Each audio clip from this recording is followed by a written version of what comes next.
আজকে তোমাদের সঙ্গে দারুণ একটা জিনিস শেয়ার করতে চলেছি। হয়তো তোমরা আগে দেখেছো, আবার অনেকেই দেখোনি।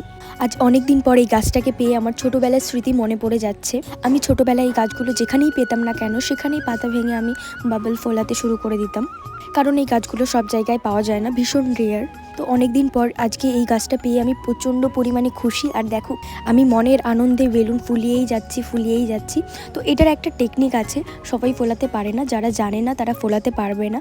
যেহেতু আমি এটা ছোটোবেলা থেকে দেখে আসছি, তো এই জন্য আমি এটা পারি কী করে ফোলায়। প্রকৃতি যে এত সুন্দর হতে পারে, কখনো দেখেছো যে কোনো পাতা ভেঙে বেলুন ফোলানো যায়, মানে বাবল? তো এত সুন্দর, মানে আমার জিনিসটা ভীষণ ভালো লাগে। আর আমি এত বড় হয়ে গেছি, তারপরেও আমার এটাকে দেখলে আমি ঠিক থাকতে পারি না যতক্ষণ না ওই পাতাটা ভেঙে আমি বেলুনগুলো ফোলাবো। তো এইদিকে আমার ভাই ছিল, তো ও চেষ্টা করছিল, খুব একটা পারছিল না, কারণ এটা সবাই পারে না, এটার একটা টেকনিক থাকে। তো এই জন্য তো চলো আজকের জন্য টাটা। আর কেমন লাগলো ভিডিওটা অবশ্যই